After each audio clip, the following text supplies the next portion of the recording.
Berdiri.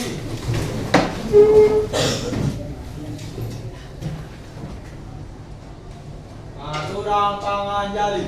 Om Swastiastu. Beri salam. Selamat siang, guru. Selamat siang anak-anak, silahkan duduk. Ada teman yang masih di luar?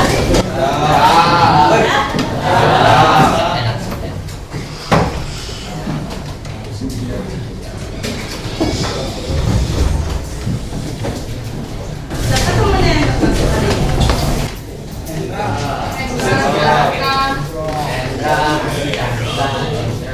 nggak masuk hari ini?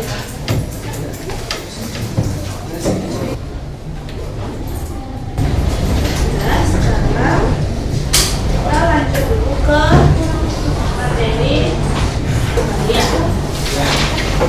Sebelum itu, gimana kabarnya hari ini?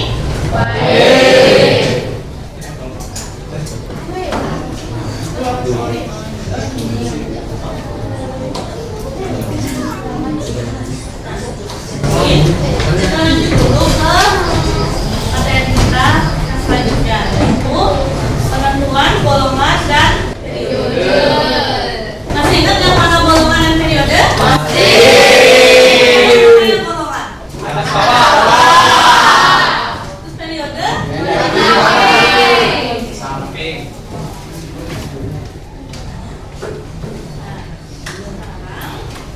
Nah, kalau kalian baca tabel periodik, kalian bisa langsung nebak golongan dan periodenya.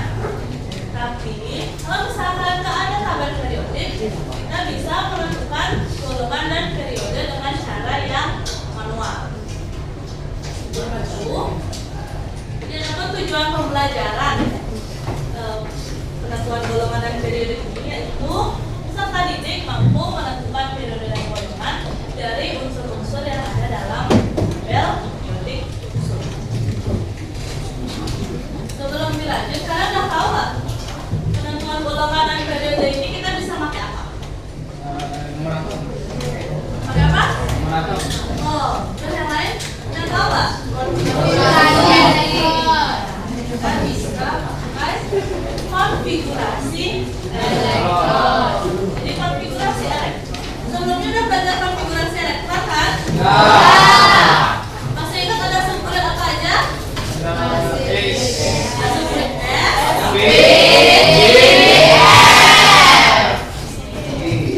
Jadi konfigurasi elektron itu adalah penyusunan elektron di dalam tabel berdasarkan aktivitas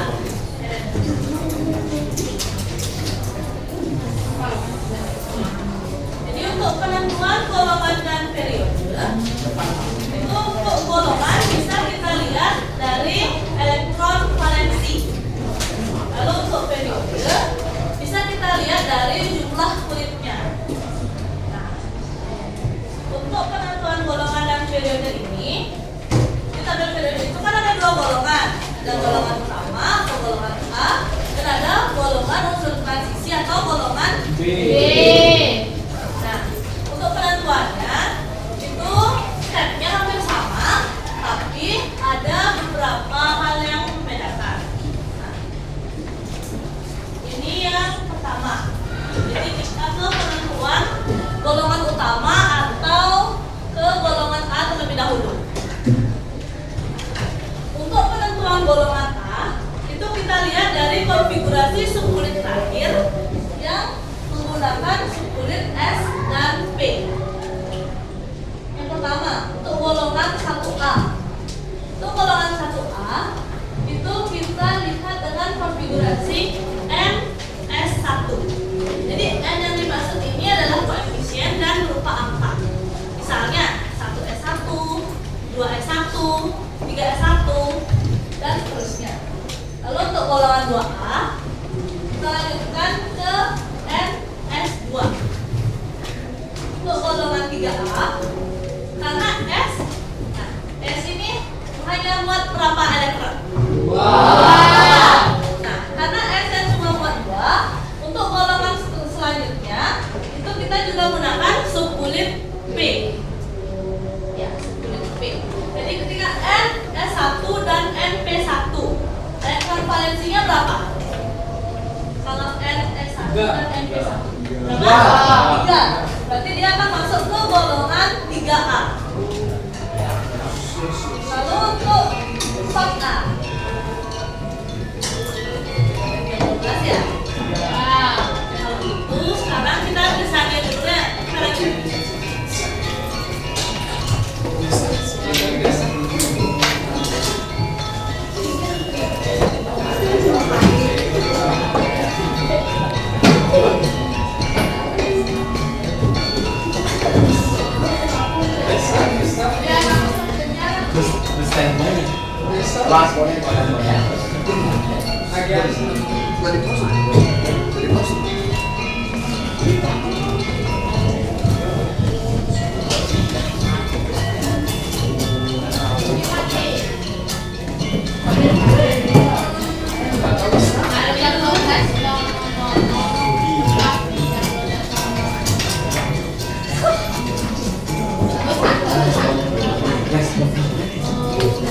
Om Swastiastu.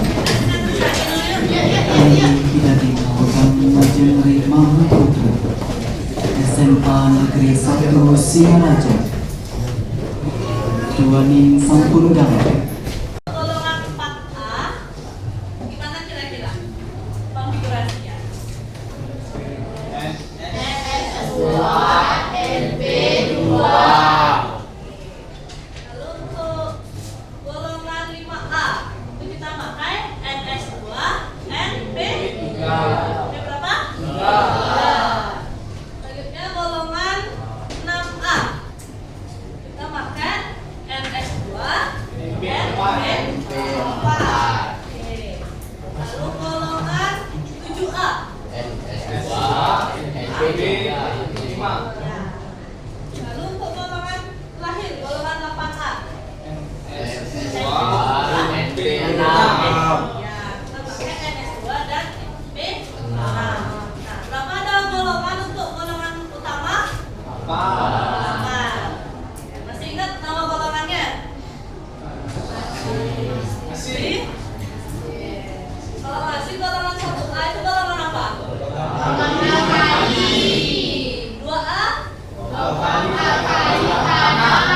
Golongan 3A. Golongan 4A. Oke, golongan 5A. Golongan 6A. Ya, golongan 7A. Dan yang terakhir golongan 8A, golongan masih ingat ya? Selanjutnya untuk penentuan golongan transisi atau golongan B. Nah, kalau tadi di golongan A kita pakai subkulit S dan B, di golongan B kita pakai subkulit D. Kalau subkulit D elektronnya maksimal berapa? 20. Oke, jadi untuk yang pertama, ketika nanti ada konfigurasi terakhirnya NS2 N kurang 1D 1, jadi dia akan masuk ke golongan 3B. Lalu NS2 N kurang 1D2 dia akan masuk ke golongan 4B. Lalu NS2 N kurang 1D3 masuk ke golongan 5B. NS2 N kurang 1D4 akan masuk ke golongan 6B. Selanjutnya untuk golongan 7B itu ada NS2 N kurang 1D5. Lalu untuk golongan 8B itu ada 3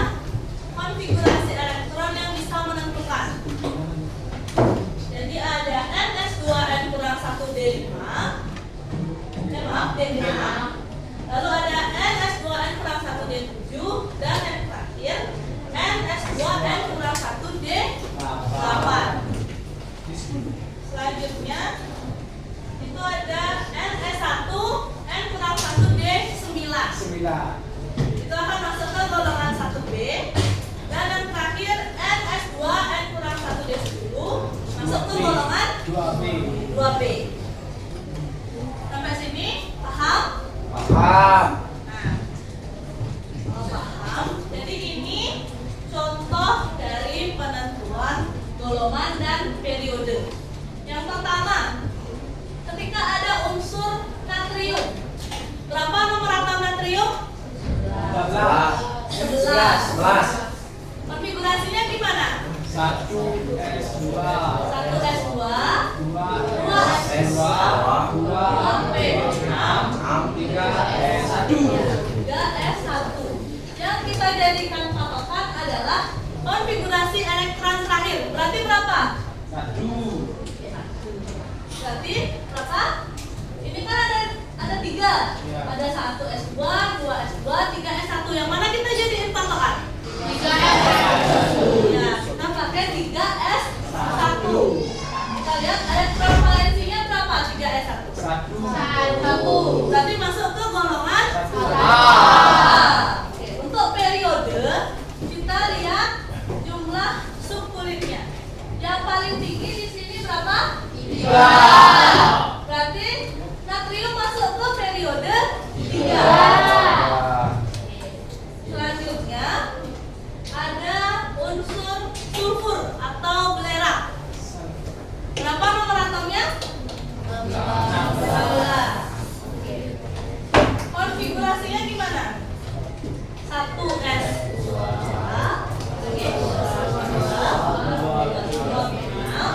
3S2 dan 3P 3P4. Karena konfigurasinya lumayan panjang, sekarang kita lihat konfigurasi terakhir. Yang mana kita pakai yang di sulfur? 3S2 3P3 Kita pakai 3S2 dan 3P4. Elektron valensinya berapa? 6. Berarti dia masuk ke golongan berapa? 6A Ya, golongan 6A. Lalu untuk periodenya, periode berapa kira-kira? 3. Kenapa bisa periode 3? Tidak bisa Ya, karena jumlah subkulitnya yang paling besar adalah 3. Nah, selanjutnya ada unsur SC dengan nomor atom 20. Nah, bisa kalian lihat di sini konfigurasi elektron terakhirnya adalah 4S2 dan 3D. 3D berapa? 3D1. Kita lihat elektron valensinya berapa? 3 Oke. Elektron valensinya 3. Berarti ketika ada NS2 dan N kurang 1D1, dia masuk ke golongan berapa tadi? B Ya, golongan 3B. Untuk periodenya, berapa periodenya kira-kira? 4. Karena 4 itu subkulit yang paling besar. Sampai sini kalian udah paham? Nah, ada yang mau ditanyain dulu? Nggak ada? Kalau nggak ada, sekarang kita lanjut ke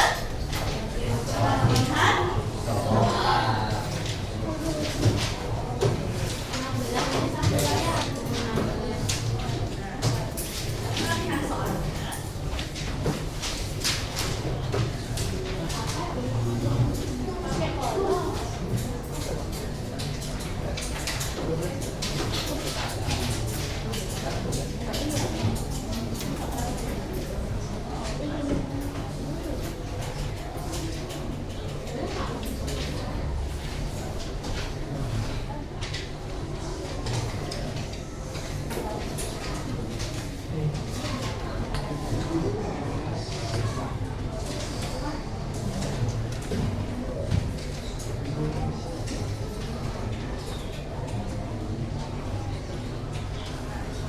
Untuk latihan soal, silakan kalian kerjakan.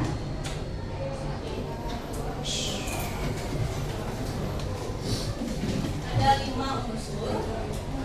Jadi kelima unsur ini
Semuanya udah selesai?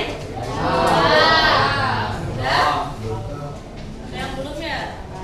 Ya, belum lagi kenal ya. Setelah ini baru kita bahas.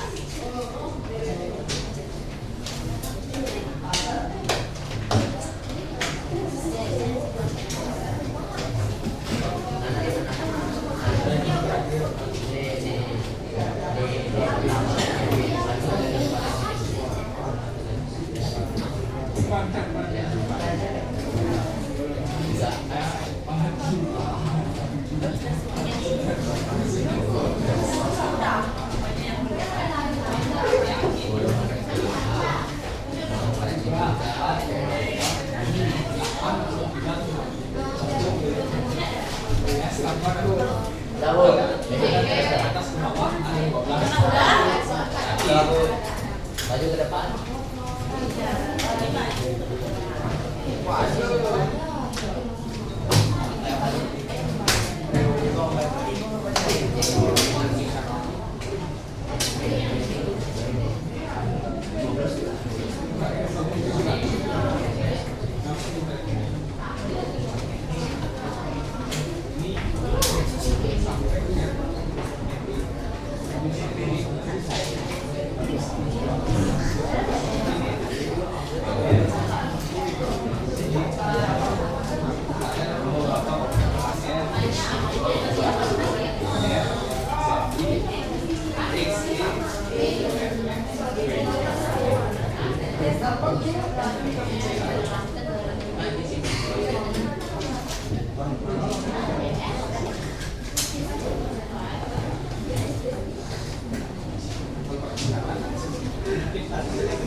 Semua selesai? Oke, kalau udah sekarang kita bahas nomor satu. Satu, siapa yang mau jawab?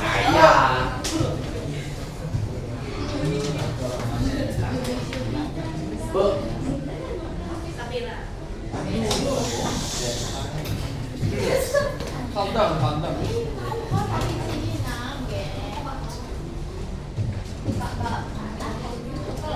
Di sini boleh.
Terus yang kedua. Oke, start. Asal buat kimia paling utama itu ya. Oh, Desta suka kimia Ya. Pintar kali ya. Dua ya.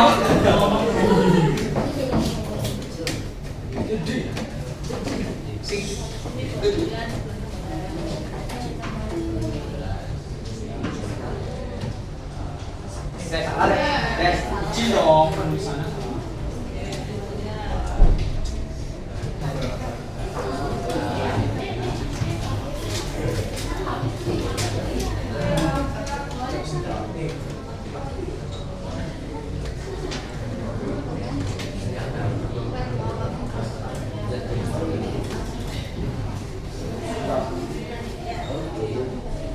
Selanjutnya, nomor 3.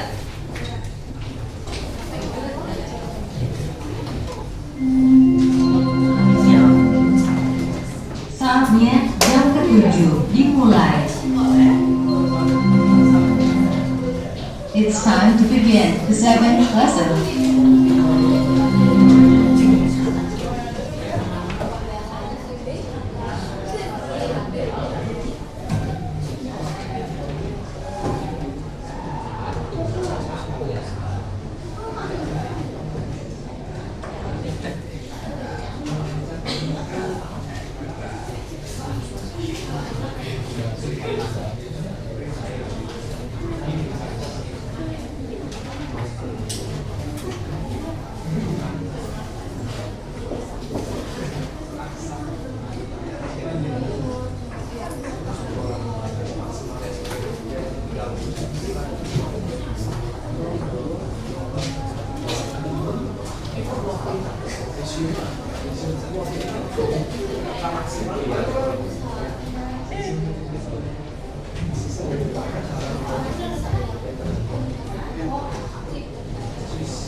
satu. Mana? Ada yang beda?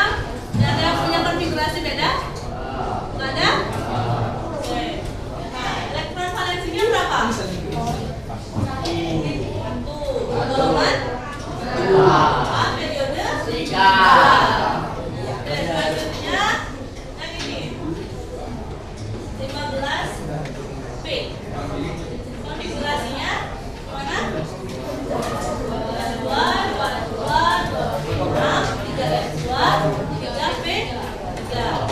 Elektron valensinya berapa? Nah, golongan?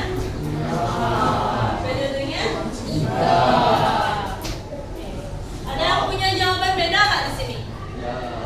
Nggak ada? Sama semuanya?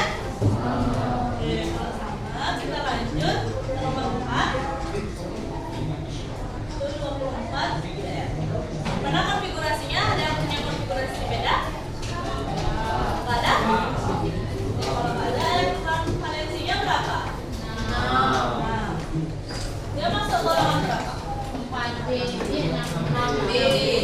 Kenapa bisa tahu dia di golongan B? Ya, karena subkulit terakhirnya S dan B.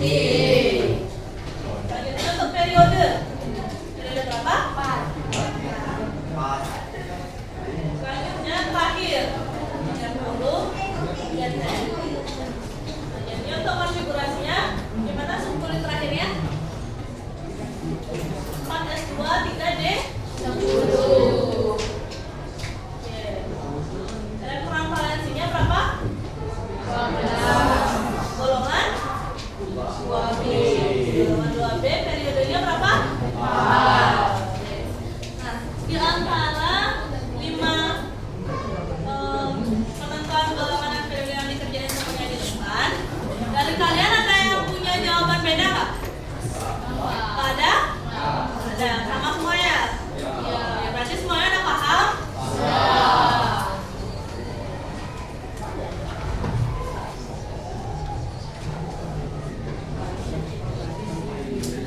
Kalau semuanya udah paham,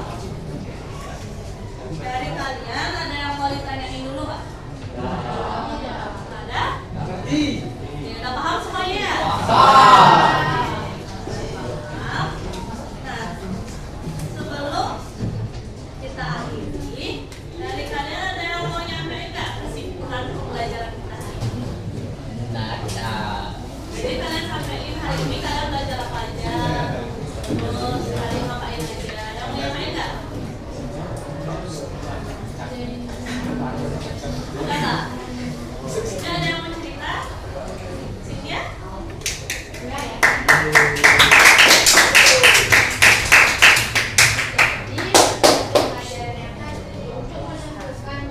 Golongan dan periode itu dapat berdasarkan elektron valensi subkulit terakhir pada konfigurasi elektron. Terus jika berakhir itu pada subkulit S dan juga B, maka konfigurasi tersebut golongannya itu akan golongan A, yaitu golongan utama. Kalau berakhir pada kulit S dan B, itu akan golongannya akan golongan B atau transisi. Terus untuk menentukan yang golongan 1A, 2B, 3A, 3A itu dapat ada rumusnya. Saya terus kalau untuk rumus transisi juga ada. Intinya kalau S dan B itu sudah pasti punyanya golongan A. Kalau S dan B sudah pasti punyanya golongan B.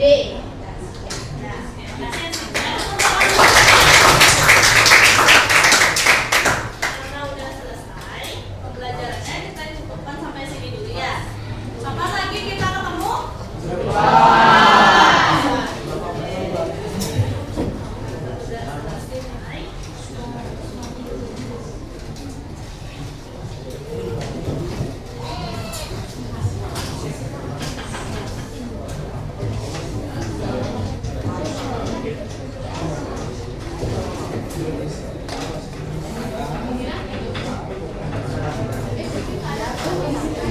Kalian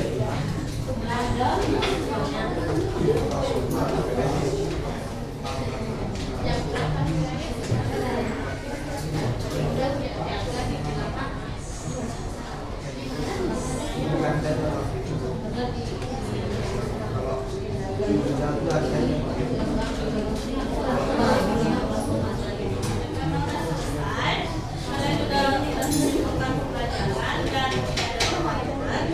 Kita akhiri sampai sini dulu ya. Berdiri. Satu nama Santi. Om Santi Santi Santi.